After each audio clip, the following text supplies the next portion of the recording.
અરે બટા નિશા, શું તૈયાર થયા કરે છે?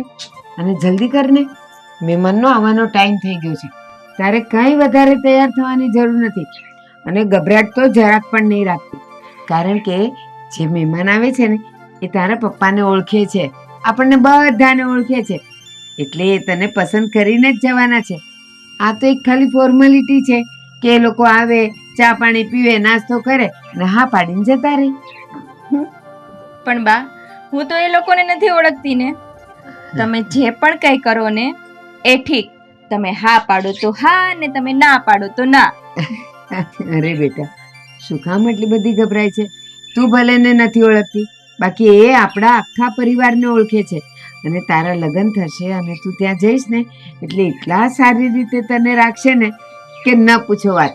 મને ખબર છે તું તો પિયરે ભૂલી જઈશ, કોઈ દી મને મળવા આવવાનો વિચાર નહીં કરે. મને ભરોસો છે તમારા ઉપર કે તમે જ્યાં નક્કી કરશો ને મારા સારા માટે જ કરશો. હા બેટા, ચાલ હવે એકદમ ખુશ. હા, જરાક પણ મનમાં ગભરાટ નહીં.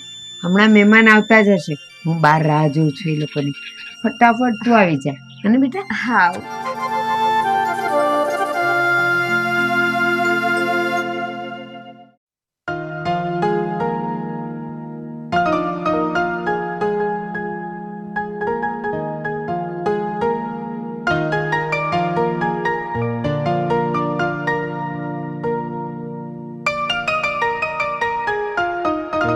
બટા નિશા, મહેમાન આવી ગયા છે, પાણી લાવજે તો.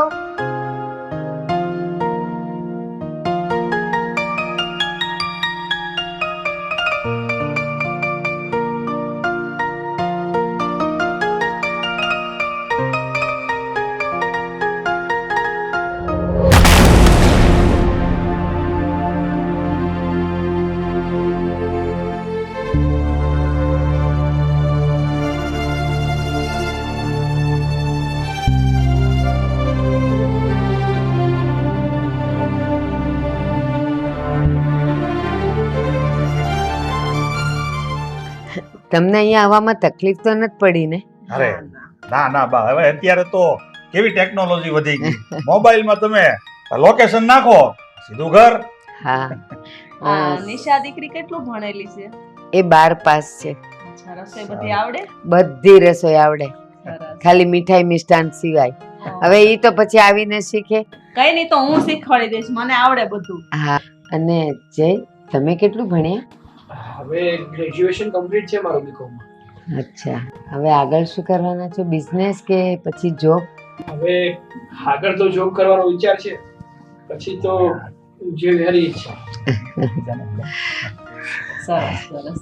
આમાં તો બધું કેવું છે બા કે અત્યારના યુગ પ્રમાણે છોકરા છોકરીઓને પસંદ પડે તો બધી વાત આગળ ચાલે. હવે તમે પણ છે ને એક દિવસ સારો એવો સમય કાઢી અને અમારા ઘર સુધી આવો. હા હા, પાક્કું આવીશું. મહેમાનગતિ કરો. હા. તમને મારો દીકરો કેમ લાગ્યો? મને તો ગમ્યો. મારો સારું. દીકરો તો લાખોમાં એક છે, સદાય વડીલોની વાતો માને, કોઈ દિવસ હામું ન બોલે. સાચું કહું, એ દીકરી, સાચું કહું, દીકરા દીકરીના માવતર હોય ને એને પોતાના સંતાનો હારા જ લાગતા હોય. હા, આ વરને વખાણે વરની માં. બસ એવું જ છે. ગમે એમ તોય દીકરા એ દીકરા કહેવાય. હા, તો સારું બા, હવે અમે રજા લઈએ. જય શ્રી કૃષ્ણ. જય શ્રી કૃષ્ણ, જય શ્રી કૃષ્ણ. જલ્દી સાચી, પધારજો. હા હા, સાચવીને જજો. હા, હા.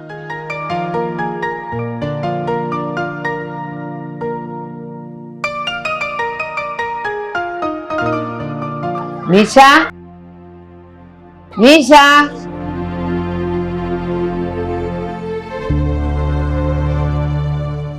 બોલો બા. શું બોલો બા? તું પાણી આપીને અંદર જતી રહી તો તારી ફરજમાં નથી આવતું કે કંઈક નાસ્તો લઈ આવે, પછી અમારી બાજુમાં બેસે, એ લોકોને તારી સાથે કઈ વાત કરવી હોય તો કેવી રીતે કરે? એ લોકોને નાસ્તાની કાંઈ જરૂર નથી. કેમ? એ નક્કી કરવા વાળી તું કોણ? કારણ કે મારે આ સગાઈ નથી કરવી. શું સગાઈ નથી કરવી? અને નહોતી કરવી તો એ લોકો આવ્યા એ પહેલા કેવું તું ને, તો હું આ બધો જમેલો જ ન કરત ને. હવે એ લોકોના ફોન પર ફોન આવશે કે તમારો જવાબ શું છે. બા, મેં તમને કીધું ને મારે આ સગાઈ નથી કરવી. તમે તમારી રીતે જવાબ આપી દેજો.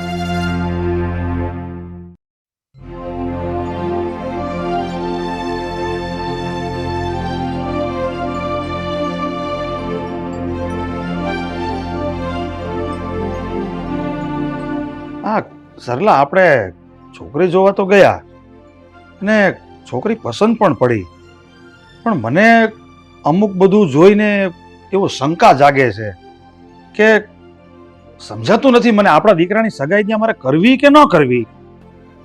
મને એક વાત પૂછે છે આકાશ, મને તો એ નથી સમજાતું. છોકરી ચા લઈને તો આવી, પણ પછી નાસ્તો લઈને ના આવી, કેમ એવું હશે? હા તે જોયું ને, નાસ્તો આવ્યો ખરા, પણ નાસ્તો લઈને એ છોકરી ન આવી, પાણી લઈને આવી અને થોડીક વાર આપણી સામે રહી અને નીકળી ગઈ. અરે અત્યારના યુગમાં તો છોકરા છોકરીઓ મળે, એકાબીજા વાતચીત કરે, એકાબીજાને સમજે અને પછી જ મોટા વડીલો નિર્ણય લે છે. જ્યારે આ છોકરી તો સામે આવવાની બદલે ઉલટાની એનું મોઢું છુપાવતી હતી. મને તો એમ થતું હતું કે મારી પાસે બેસાડીને એને બધી વાત પૂછીશ, પણ નહીં, છોકરી તો આઘી આઘી જ ભાગતી હતી. હવે ખબર નહીં આકાશ, તને કઈ ખબર છે આના વિશે? ના મમ્મી, આ બાબતે તો મને પણ સમજણ ના પડી કે એ લોકોએ આવું શું કામ કર્યું. અને તમે જોયું ને, આ પેલા ભારતી બા, એ બા પણ એકદમ શાંત શાંત બેઠા હતા, કઈ જ બોલતા નતા વધારે. હા, નહીતર તો કોઈ માણસ પોતાના ઘરે દીકરીને જોવા આવ્યા હોય તો ભલે માણસ સ્વભાવના બોલા હોય, એનો સ્વભાવ કડક હોય, પણ તો કોઈ પણ વ્યક્તિ આવી રીતે ઘરે આવે ને તો એની સાથે ડાઈ વાતો કરે, સારી સારી વાતો કરે, જેથી કરીને માણસને સારું લાગે. પણ તારા કહેવા મુજબ બા પણ ચૂપચાપ બેઠા હતા અને છોકરી આવી, જેવી આવી એવી નીકળી ગઈ. વિચાર કરવો પડે હો આ બાબતમાં. એમ ડાયરેક્ટ આપણે આગળ વધવાની જરૂર નથી, થોડું ઊંડાઈથી જોવું પડશે. હા, ફેરો વિચાર કરવો પડશે. ખબર નહીં હવે એને હું વાંધો હશે. છોકરીને કઈ આપણા દીકરામાં ખામી લાગી હશે કે આપણામાં કઈ ખામી લાગી હશે? હા મમ્મી, મને પણ કંઈક એવું જ લાગે છે, કારણ કે એ પાણી લઈને તો આવી પણ બીજી વાર ના આવી, એટલે કદાચ એવું પણ બની શકે કે એને હું પસંદ ના આવ્યો હોય. હા, બની શકે. આપણે બધા વિચાર કરીએ છીએ કે છોકરી કેમ આવીને જતી રહી, કઈ બોલી નહીં. કદાચ એવું પણ બન્યું હોય કે આપણો દીકરો એ છોકરીને પસંદ ના હોય. જો પસંદ હોય તો સામે બેસીને કાંઈક તો વાત કરે ને. તમે ભારતીબાન ફોન કરીને તો પૂછો કે આનો હું નિર્ણય લેવો. અરે પણ આપણે હજી એને ઘરેથી એની છોકરીને જોઈને આવ્યા, એને 10 મિનિટ થઈ છે. 10 મિનિટમાં થોડું કોઈને પૂછાય કે તમને ગમ્યું કે નહીં? કંઈક 2-4 દિવસ જવા દે, એ લોકોને વિચાર કરવા દે. આપણે પણ થોડુંક જોઈએ જાણીએ. પછી હું ભારતીબાને ફોન કરીને પૂછીશ કે બા, તમને અમારો દીકરો ગમ્યો કે નહીં. જે કાંઈ પણ હશે જવાબ આપવાના જ છે ને. જલ્દી જવાબ આપે તો ખબર પડે ને. ત્યાં સુધી આપણને તો આમ. હવે એ બધું તો ઠીક છે, પણ આ રવિ ક્યાં ગયો? આપણે બધા નીકળ્યા ત્યારે સાથે જ હતો, હજુ સુધી ઘરે કેમ નથી પહોંચ્યો? હા હા પપ્પા, તમારી વાત સાચી છે કે આપણે લોકો નથી સાથે નીકળ્યા હતા, પણ ભાઈને ઓફિસેથી કોલ આવી ગયો હતો, એમની કંઈક મીટિંગ હતી.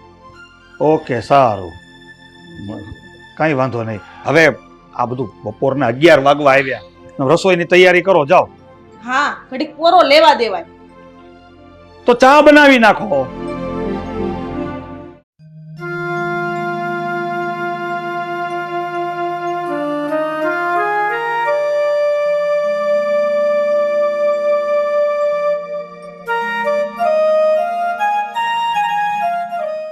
નિશા, હા બા. નિશા, તું શું વિચારોમાં ખોવાયેલી છે? અરે કઈ નહીં બા, એ તો એમ જ. શું એમ જ નિશા? એવું તો થોડું ચાલે. હવે તું મને કે તને એ છોકરામાં શું ખરાબી લાગી? બા, એ છોકરામાં તો કઈ ખરાબી નથી, છોકરો તો સારો જ છે. તો પછી વાંધો ક્યાં છે? બા, કઈ રીતે કહું તમને? છોકરામાં વાંધો નથી, પણ છોકરાની સાથે જે એનો ભાઈ આવ્યો હતો ને, એમાં વાંધો છે. એનો ભાઈ નથી સારો, ગુંડો છે, ગુંડો. તે કેવી રીતે નક્કી કર્યું કે ગુંડો છે? છોકરો સારો છે, તારે જે છોકરા સાથે લગ્ન કરવાના છે એ છોકરો સારો છે, પછી હવે એનો ભાઈ ભલે ને ગમે એમ હોય, તારે શું? અરે બા, એવું ના હોય. એનો ભાઈ ગમે એવો હોય એટલે મારે એ ઘરમાં લગ્ન કરીને જવાનું છે. કાલ સવારે ગમે એ કામ કરીને આવે અને હું દુખી થાવ એ તમે જોઈ શકશો? આ તમને ખબર નથી, આજે એનો ભાઈ હતો ને, મેં એને રસ્તા ઉપર મારામારી કરતો જોયો છે. 4 લોકોને મારતો તો, લોહી લુહાણ કરી નાખ્યા છે એને. એવા ઘરમાં કઈ રીતે લગ્ન કરું બોલો? નિશા, એને જે છોકરાઓને માર્યા ને એની પાછળ કઈ કારણ હશે.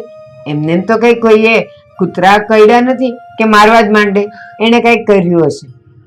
ગમે એ કારણ હોય, કહેવાય તો ગુંડો જ ને. મારપીટ કરીને ઘરે આવે, ગમે એ પ્રશ્ન ઊભા થાય, એમાં હું દુઃખી થાવ તો તમે જોઈ શકશો? બોલો. શું કહું તને?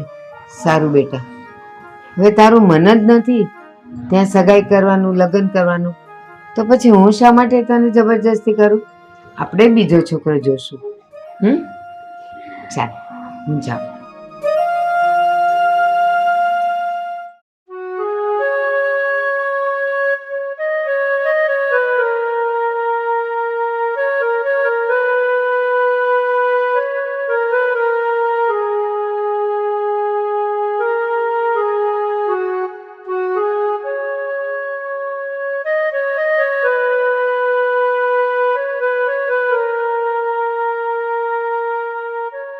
હે સુધીર, તે હું કહું, આપણે છોકરી જોઈએ એવા ને એના જ 2 દિવસ થઈ ગયા.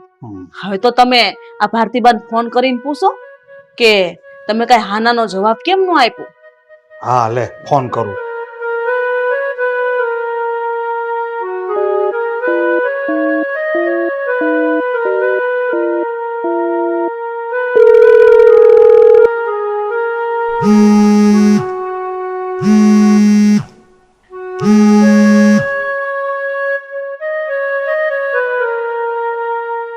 હા હલો.